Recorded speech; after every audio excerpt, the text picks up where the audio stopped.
in China, we don't have cheating because like you got cheating, either like you have no right to take the test again, or who have done the similar things, the wrong thing, they will be punished into prison, something like that. So it's a brutal.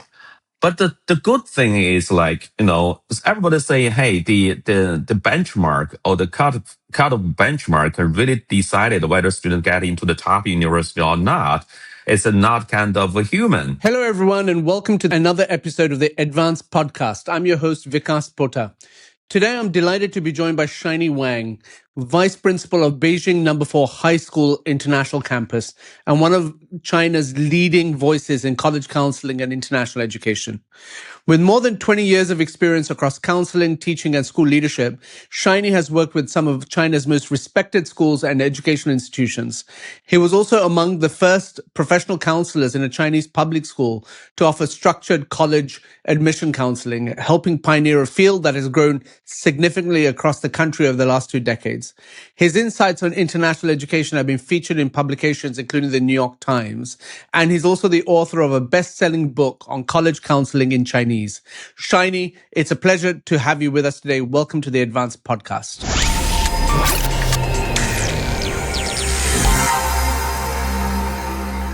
I'm really pleased to be here with Shiny Wang, who was introduced to me as one of China's most successful and prolific school principals.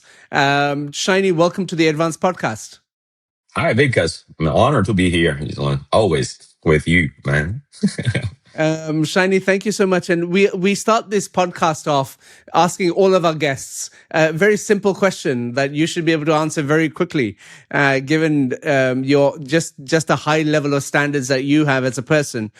Shiny, what makes a great school? This is a very nice question. Big and also very challenging as well. I think to be a good school, first, you got, most of the people believe a school should have very strong and also wonderful team of teachers and also very strong and also far, it's like the great man people like administrators as well. And also the facilities and also buildings and all the, technology stuff. But actually, personally, I don't think they are the most important thing. The important thing is when you want to be a good school, first you should a very reasonable and also very, tangible. I don't say intangible, tangible mission and vision first. So like it's a school, it's a community, right? So people, they come to the school, they based on the things they trust and also they look forward and they expect that they can have for their students to cultivate and educate it in the way that they want to share the same spirit. So that is the mission, the vision they should have, a very reasonable and also practical, as well as for everybody can really benefit from. That's the first thing. Then, based on this mission and vision, you recruit the teachers. They follow their hearts that they believe it's their, ideal to make this community grow and also, that like a blossoming and also should be wonderful with their efforts. So that is, we have the first one, the mission and vision. Then we have the staff, human and the souls in this community. Everybody just choosing and chasing the center of the school. That is the spirit of the school, mission and vision. And are Chinese schools like that, or is that just theory? I mean, that is the thing. I think that is what make a good school. But in China, it's different. So China is like every school is similar. I mean, the public school, right? So we have the doctrines for the students to follow. And also we have all the systematic, as let's say, I don't think it's a periodic, but very systematically, starting from the elementary to like the secondary to the senior of grade 12. So this is from K to 12. Everything seems like it's unified. So it seems like the same, right? So how do you say, do you think it's the school a very good school? Even in China, we have the very similar things. We have good schools, but the schools is a little bit not that kind of flexible for you to make so much, adjustment. But you can make some tiny little things to cater to the students' needs based on the individualization and the diversified students cohort in your classrooms and in your school. So that is a kind of challenge for the administrators as well as for the teachers in the classroom practice at the same time. So that is say, hey, you said mission and vision is important, but it seems like in China we have all the same things. Everybody should follow the same rules, but even so, we have good schools as well. Yeah, I mean, you look at Pisa as an example, and you always see Beijing, Shanghai, and a few other provinces do very well. Is that common across China, or is it just these hubs that exist that drive outcomes in a particular way? Wow, China is big, man. It's like not only about the people, like the population. It's cover a lot. So the China, we should say, who take the PISA test, like Andrew's last time we talked about. It's like, so that is the coastal areas and also metropolitan cities, most of them. Even like in the inner part of like the southwest part. So we still have some very big cities with so many students and a very nice, well-established schools for students to take the PISA test. So based on the performance of PISA, it's wonderful, but I don't think it's everybody the same or every school is the same. So it's diversified because what can really make a difference to the schools like performance is not about the students themselves. It's about teachers. So I really cherish and appreciate your efforts to make a more professional training to the teachers. Because like teachers is really stakeholders. They can make a difference. Even in a far away village, if you have a very wonderful teacher, by this technology, internet, or AI, as probably we'll discuss later, they can make a big difference compared to former years.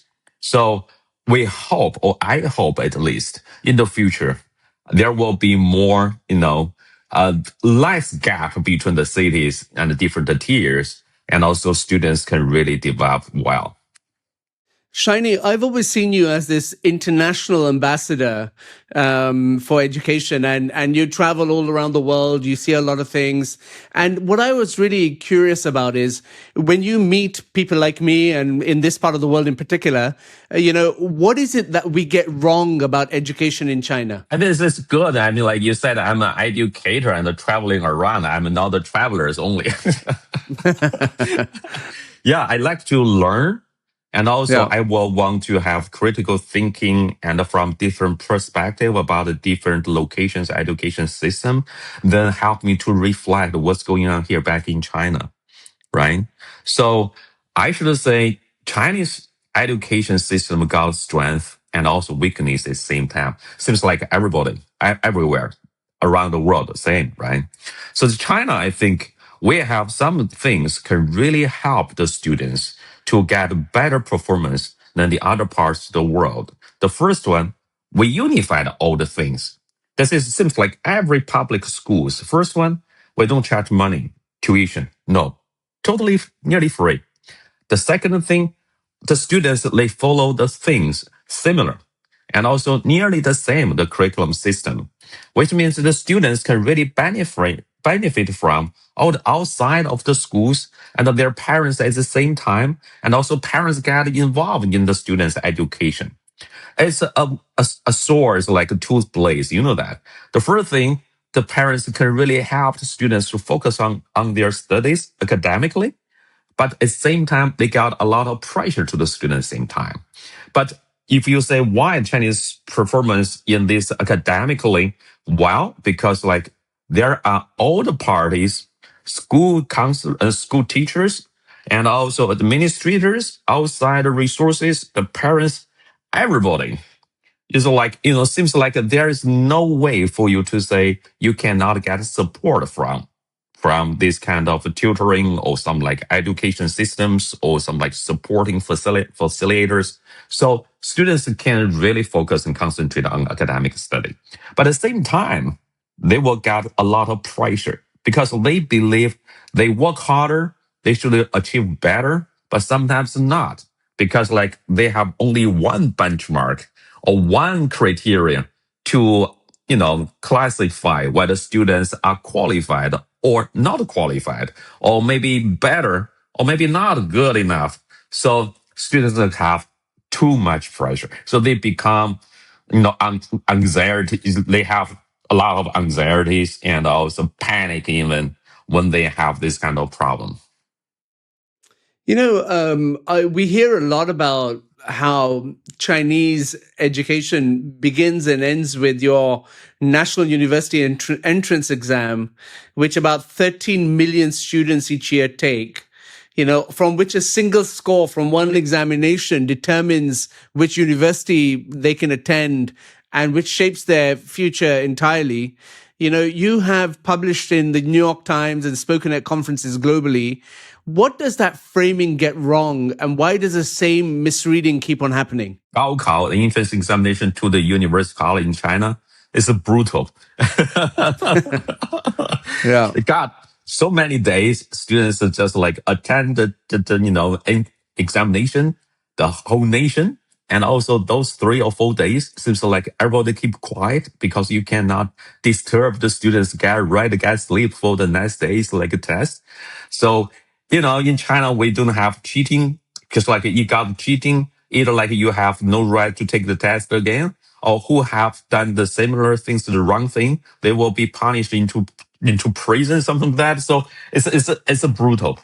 But the good thing is like, everybody say, hey, the benchmark or the cut of benchmark really decided whether students get into the top university or not. It's not kind of a human, but critical thinking from different perspective. We got so many students, right? And also the school is not like every school is the same.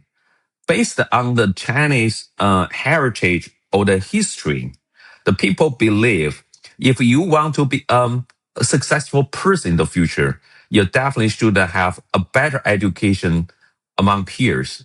So the older family, not only your parents, but the grandparents, and also that used to be like a one couple, one child, which means like a six parents, right? Your parents, two, okay, grandparents from two families, six adults care one kid to say they should get into a better school. So, which means everybody have a very, importance like a focus on, and also their passion not about students how to do the things they like. The passion is how they can get into the school they deserve. So because it can really make a difference after their graduation, they can find a better job, just like what we discussed, for the coming World School Summit. Job and also the future. That it determines whether the students should work on this or not. So this is based on Chinese context. Another thing I have to say, Chinese Gaokao is not always the same for the past 20 or 30 years. We have a lot of reforms and also adjustment. We take a lot of things into consideration, either academic, passion driven in specific subjects or discipline, or we have some students who have a very strong, passion in some specific fields, like athletic or maybe artistics and so on. We have tried these things before. And also sometimes we also have American college things like we have early decision and so on and so forth. But, to make it justified and equity for everyone, which means how we can solve this kind of disturbance about you cannot have a bias, you cannot cheat in the test. So we have one test for all. Seems like so far it is the best solution to find the better students for the better quality, it's like a better university. So that is justice. So in different countries, probably justice have different explanation. But in China, so many people attending the same class and also attending the same test, who can perform better, who have a better chance. Many years ago, Shiny, I remember I was in Myanmar and I had the opportunity to be at an event where Aung San Suu Kyi, who had just come out of prison, was being celebrated and that kind of thing. And she was asked a question about what her educational priorities are as a future head of government, and she said, "My only goal is that I want our citizens to be team players and team workers." In that same vein, what is China's education system tooling itself for in terms of what is its vision for its young people? In China, I think probably we need students to be qualified and trusted, reliable pillars in the future of the nation, which means they cannot academic nerdy. That's not what we want. We cannot have a lot of idealists, probably not practical. We want people to be the pillars, which means like the government or the country need them to build up the countries and make the country greater and better compared to the former years. So they have to develop. So this kind of people, the students, the teenagers, the young people, they should have responsibility, and also they will have this kind of ambition that they really want to make contribution to the whole nation, not just by themselves or for themselves. Also, they work together because they know they are different from each other. They are not the same. So even we have the same Gaokao test, but doesn't mean that we cultivate the students in the same way. And also, they probably have their own interests in their hearts. Just like, we produce the talented guys. We have them to be the pillar. So that is what I'm thinking about the education here, what I'm doing. I mean, you have written and spoken for years, at least since I've known you, about the tension between a system that generates outstanding academic results and one the world says cannot produce creative thinkers. In your view, is that tension the central problem that Chinese education has to solve, or is it the wrong diagnosis entirely? No, I think it's like for the test. Yes, I rather take the test. Still like the paper and the pen to take the test. Right now, it's not a digital one. It's like SAT, AP. Probably they have a digital one, but in China, it's a huge. So we cannot say every city, every school they have a computer or digital literacy cultivated for every student. But for me, I think. Creative things and also taking the test for the escalating for the higher institution or college. I think it's not conflicted. The things like we cultivate the students based on, we always say it's like whether you are a prep school or you are a school to prep students for the future. That's the two things. So the prep school means like you take the test, preparation for the test, for the Gaokao, right? Doing multiple choices, you have to taking the test and prepare for the test for 3 or 4 years. But prepare for the future or prepare students for the get ready for the future. That is on their calendar. I mean, the school calendars, not only in the classroom, but outside of the classroom. I mean, extracurricular activities or school organize all the clubs and societies. And also students, they will do the volunteer work in and outside the school, in the bigger community, like a faraway village and also the neighborhood and so on and so forth. So I have to say, because not every school follow the rule like I'm saying, but there are some excellent schools or the top-notch schools. They are trying their best to prepare students for the future, not just like for the school, I mean the college only. Thank you, Shiny. Shiny, you know that this podcast is focused on how we get high performance in schools. Now, you being one of the most famous and most prolific school principals in China, would have a view on what makes a great school. Prior to this interview, you sent me three things that you think are quite critical to drive high performance. Why don't you start with your first lesson? What do you think drives high performance, Shiny? Respect the students are different. Because like, in China, we also take the same teaching pedagogy approach. And it's just good because like all the teachers, they got a training. And also we have this kind of academy for the teachers to have professional developing like opportunities. And based on the community. And also the teachers, they have a co-preparation for the teaching materials. It's good. But also we should know the students are different. So how to do the performance, like a high performance, that is the first thing. You should customize to the students that are different. And also that is a strategy of teaching, but also you should have emotion and also feelings, kind of inspiration for the students to have their own curiosities all the time. So like the curiosity can really make the students to go forward with their inner, like the motivation and the drive, instead of outside to push them to follow some things like to be the, perfection.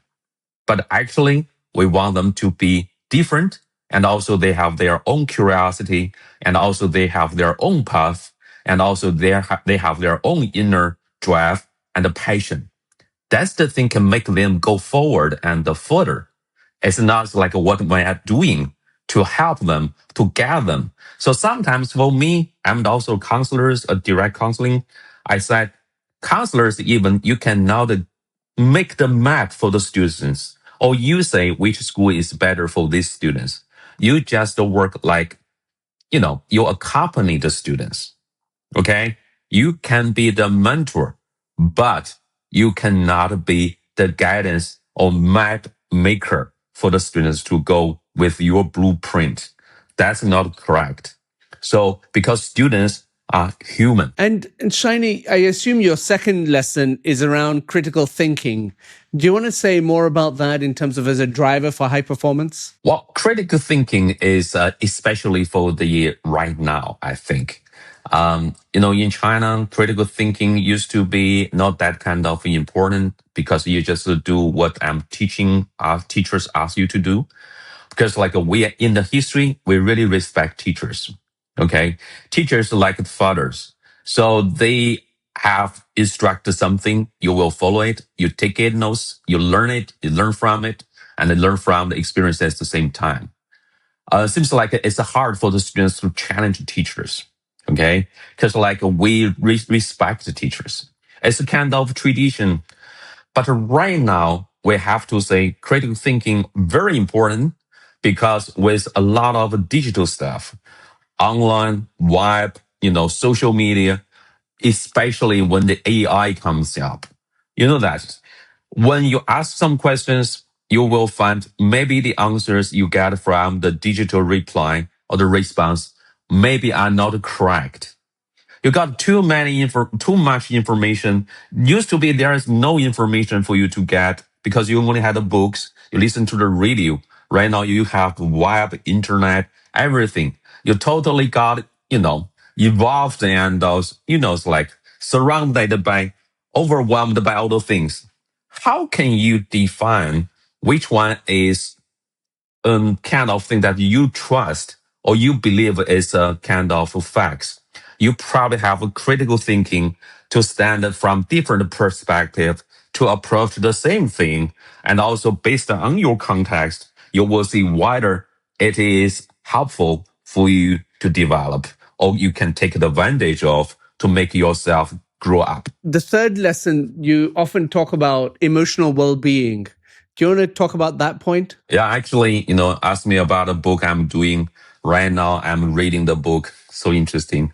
I'm reading the book that is emotional insensitivity. Yeah. Why? It's like I read the book. One reason is like, I think a lot of students right now, they care too much. Probably you still remember the book you usually recommend to have, best teacher, best lesson, right? That the book. I said like the parents always say, hey, you are the best. I think you will be the best, right? But students always have this kind of pressure. They should be the best. Okay. They cannot take any imperfection in their life. Okay. So it seems like their emotional seems like very sensitive about what I have done. Okay. Should I deserve better things? I should have perfection and I have to accomplish so much. But when they cannot have it, they will have frustration. They've got anxiety and they will show some concern and doubt about themselves, whether they are capable, whether they are trying their best to do the things. Did they strive too much? Or maybe they should strive further. So in this way, I think emotional well-being is not only based on the digital AI things make the people rely on too much about virtual friends, virtual teachers, but also they just trace back to their inner part, whether they are writing to say, should I got emotional insensitivity to say, I shouldn't care too much about the thing. I should enjoy my life. I should have a happy mood. When I am so busy, I got too much pressure. I need some time to relax. I should listen to the bird trills. I should enjoy the sunshine, then take some rest, have some relaxation, and come back. So this kind of just only one thing, how to readjust their tempo and the rhythm in their life. They should live like a person, right? Especially for the student and also the teachers. A lot of teachers, my peer teachers, they took medicine. They want to kill this kind of anxiety, but so hard, man. It's so hard. Thank you for sharing your top 3 lessons for high performance, Shiny. I want to focus the next segment of this interview on innovation. And I start off by asking you, what does a Chinese classroom look like? Academic excellence begins with a great school culture. Vision, leadership, and a positive working environment are the keys to success. It's all part of the hidden curriculum. But how can your institution prove that it passes the test? Welcome to Best School to Work, your guide and beacon for great school culture. Imagine a future where schools shine and teachers thrive. Our certification program empowers schools to create a positive culture that stands out from the rest. While detailed guidance and expert-led courses allow schools to keep improving their culture, achieving certification will put your school on the map. Best School to Work is the gold standard of school culture. Together, let's transform education. Join Best School to Work and create a brighter future for our schools, students, and educators. Start your journey today. 30 years ago, we have computer. Like I think it's not a Macintosh. The computer is a PC. I couldn't remember the brand. Probably Compaq. Maybe I think HP, right? Okay, something. So very high advanced thing. But I just came back from the States after I worked like exchange scholar in Northfield Herman in Massachusetts. I came back, I said they use Macintosh only, but the teachers, they use Macintosh to teach language, Spanish. That's Joe Barrett, my friend. Then I came back to China. I found we have all the high-tech thing, but we don't know how to use them. Seems like it's a necessity for everyone in the classroom, in the office. We should have this high-tech stuff. But later, I think 10 years later, maybe several years later, you will see the students and the teachers, we are used to this kind of technology. So the teachers, they use these, at least in my school, Beijing No. 4, right, the best in China. So we use these tech things. We use all the digital screens. We use all the laser things, and we use the slides and the PowerPoints and also everything there. But it seems like still a kind of technology can empower your teaching. It's good. But later, you will see, because students will rely on it. It's good. It maybe not that good, right? If you rely on too much about the digital stuff or the technology, it's just the flip. What is education? Education is between the teachers and the students. That is human to human, person to person. But if you rely on too much about technology, which means students will say, why not I go to Khan Academy? Why not like find some digital things to help me to solve the problem? Right now, they will find ChatGPT or Cloud to help with them instead of find the teachers. So that is the discussion, the argument that we had in, I think, in not Dubai, Abu Dhabi, right? That is, they say, whether the technology can replace the teachers. So if you totally trust the digital ChatGPT AI, what is the function of teachers? Teachers should have these kind of feelings, emotions, inspiration, and that is the important thing. So in China, you ask me, what is like? I should say still, we do not like overjump to digital things to replace teacher. No. But schools, we have done a lot of training to the teachers how to use AI. And also elementary school students, they will learn how to use AI, at least the basic knowledge about AI. So hopefully, in China, one thing is important. That is the policy can really make things bigger and really different and matters. So we have this kind of policy, everybody learn, it will be efficient. And also lots of people will respond to it promptly. And also they will have a quicker, grow up or development or progress when they take advantage of AI. But the thing is, the Chinese education philosophy and the AI things, there is gap. The gap is what I'm saying. The gap is the teachers and the students based on their historical thing never have the challenge from the students to the teachers, right? But the AI thing seems like the students should be very initiative to ask questions, take advantage of AI answers and the response. They will generate new stuff, and also they will have their own thing based on this kind of thing. So this is a shift from the students who never ask questions come to they need to ask productive questions in order to have productive answers to help them generate further questions, which will be thought-provoking. So this is the kind of mindset. And also it cannot happen in the classroom. They need to have the social, it's like society. Everybody should have awareness that they need to have some change, not only about technology, not only about classroom practice, about their mindset. This growing mindset, not only for the students, for the parents as well. Because you know that in China, parents play important role in education. They pay the money, they tell the student how to perform, and also they will be supervisor about students' performance as well.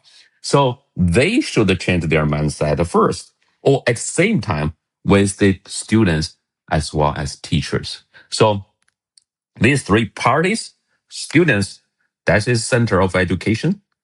Parents, they are the chaperone and also the supervisors and also surrounding guys. And the teachers, another enabler of the education. So these three parts should work together on the same page for the critical thinking, for the higher, digital stuff. Administrators, important, like me, we should have inclusion to the new things. I don't want every administrator to be the initiator or to be the innovation guy. No, but they should embrace, they should have this kind of tendency, or at least their, intention to include the things they probably meet, like the new stuff in the new world and in the new times. So they should have this kind of, open-minded sense in their mind. Not only just say, I will do the things I'm used to do. I will do the things I'm good at. But man, time different. Shiny, I was on my social media feeds on the weekend.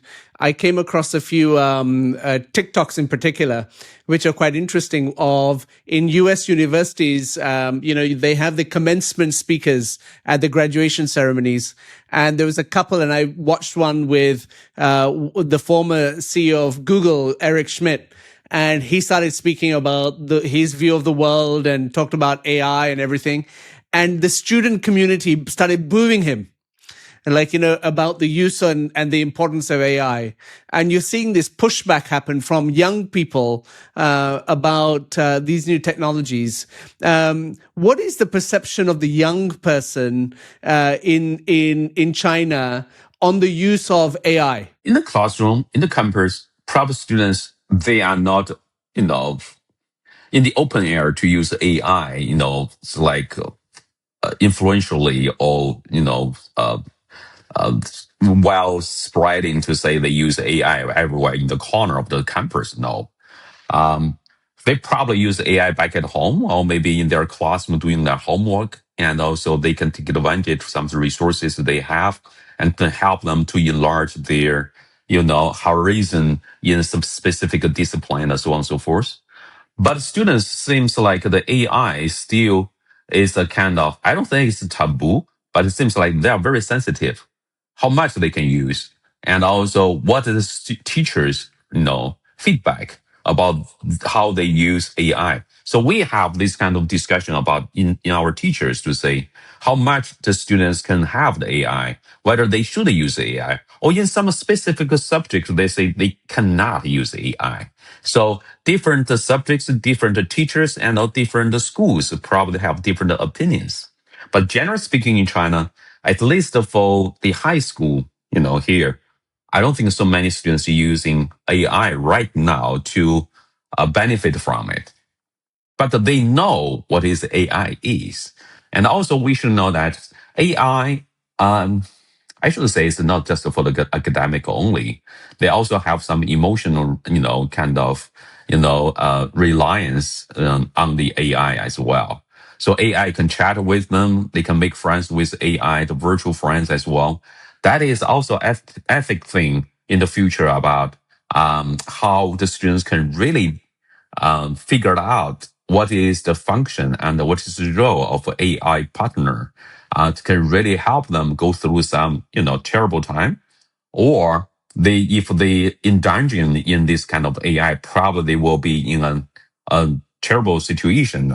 Maybe they can make their depression worse. So that is another discussion we have. So AI, we cannot just say it's kind of a powerful tool, but also we should say they're probably got a potential risk and a potential, weapon to the students at the same time, not only academically, but emotionally. So I'm open to AI, but I do not like use cloud to make some money. I'm the educator, but I think AI, we should think it, seriously.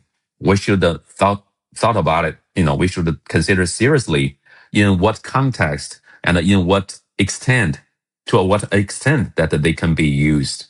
That is my cautious way towards AI. And also, I think different administrators in public school in China, like my age, they probably not the kind of, fast learner to AI.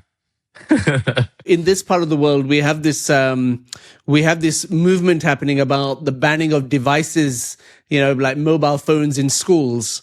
What is the situation in China? I think a public school, they cannot have a mobile phone in their school. At least they cannot, public exposure is not allowed, especially in the classroom or in the campus. I talked to some principals in China. They will say, hey, they use mobile phone. Yes, after school, they need to take a cab or they will talk to your parents. But in school, classroom, daily performance classroom, they cannot have a mobile phone. But some elder students like grade 10, 12, they probably can use computer. So computer is kind of good stuff for them to use, and also they know how to manage the time, and also they will have well discipline about how to use computer in the classroom, after classroom, and in the library as well. When we think about this, there are stereotypes about Chinese classrooms and Chinese education. One of them is that the Chinese education is very disciplinarian. Children receive, teachers impart. It's very one way. And unless you toe the line, there's going to be consequences. Is that how it works in China? I think some public schools, like in some second tier, third tier school cities, probably they still follow this kind of old, pattern. But for the first tier cities, like even in a very small school or the elementary or the middle school, we still have this kind of elements, but it seems not like the only pattern we have. And also, I think in the coming years, there will be change. The reason is like students become fewer, which means like, Andrew always says that like teachers and students ratio. So when the students become fewer, that it means like the teachers will really care about students' individualization. And also they cannot always have the same rule to teach the same way, in the same way to the students. So the students probably have group work, teamwork, because like not so many students in the classroom right now. And another thing, probably some very good school or top schools, they will, in China, we have a bigger voice in the world, I have to say. So they probably want to have more stuff in their classrooms, not only for academic textbook, memorized thing.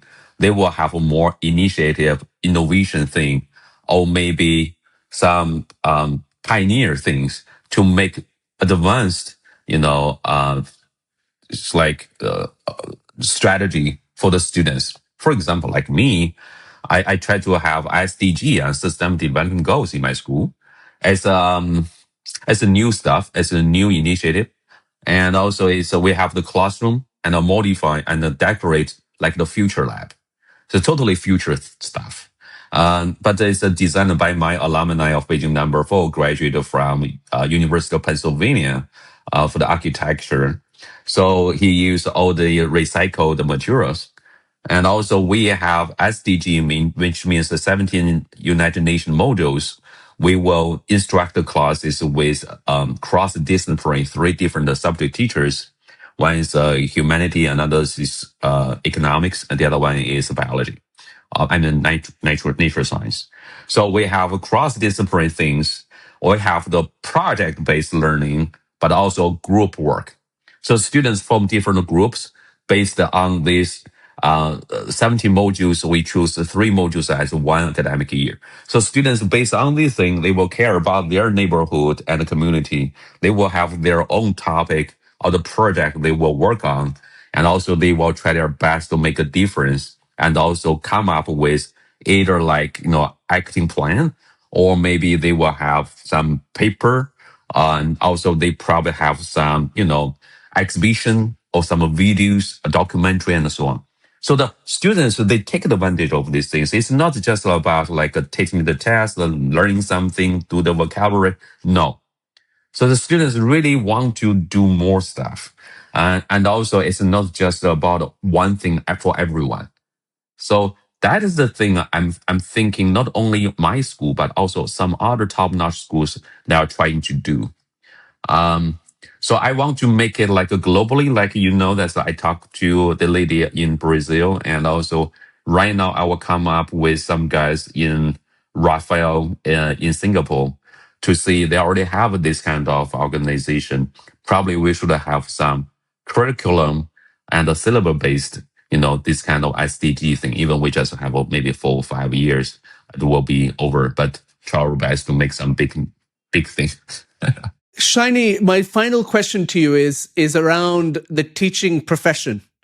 And so there was a study conducted many years ago that says that only in China are teachers seen in the same regard as doctors, and as a high status profession.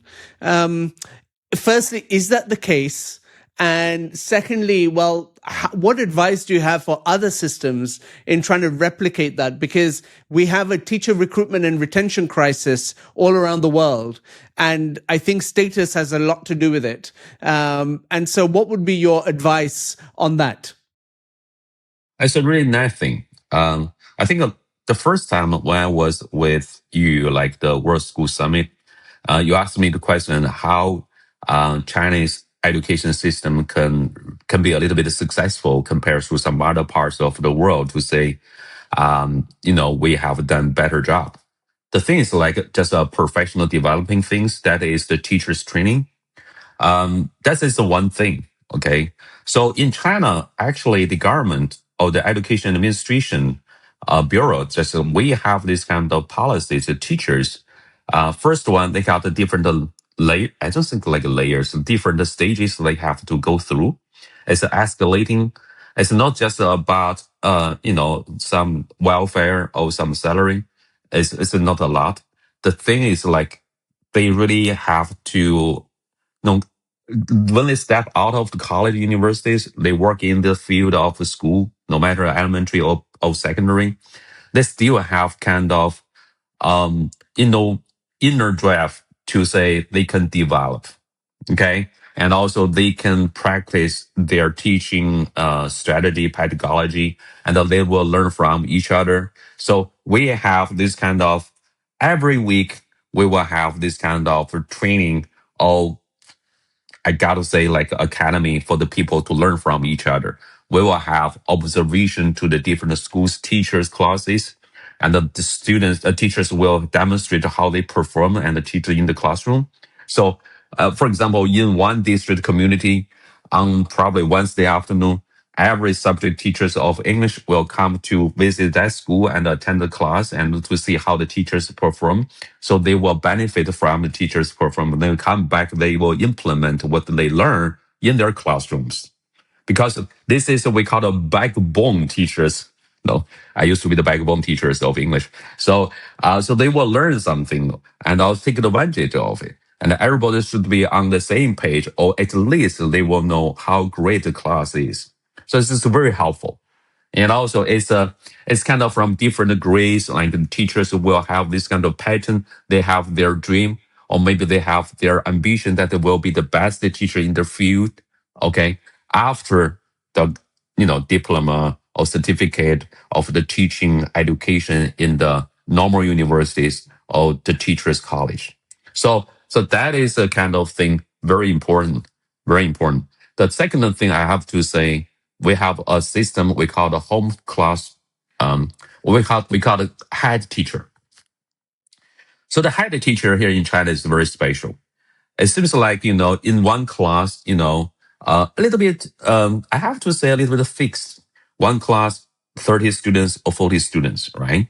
So the teachers will come, different subject teachers will come to the same classroom to teach the different classes. But at the same time, one of the subject teachers is the head teacher. The head teacher for what? The head teacher is not a guidance counselor, is not a college counselor, but they work just like a multifunction, not only teaching physics or chemistry, some subjects, but also they kind of coordinator with all the school students' activities. And also they will be the connector with the parents if the students cannot perform well, not only academically, but a mental issue or some social issues at the same time. So the head teacher, the link between the parents and the students, and also the school culture at the same time. So since everybody got connected like a community, It's in the community beyond the classroom and beyond the campus. So everybody on the same vehicle to help the students. So the head teacher is also a kind of strength, I have to say, and also specific in China. I don't think other countries have these kind of head teachers. So yeah, I mean, that's true. But in China, we don't have a college counselor.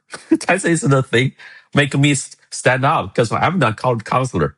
Nobody knows do we need a college counselor? Yes, we have because for the college overseas, they need it, right? But we don't have it. So I'm volunteer guy first. No, but if you go back to my conversation with you on status of teachers, I understand on a professional development basis what happens. But how do parents, so the assessment was of parents and general population. Why is it that they have such a high view on Chinese teachers? Oh, the things like historical reason. Okay. Because in China, like thousands of years ago, the teachers, we consider teachers like even like a father. Okay.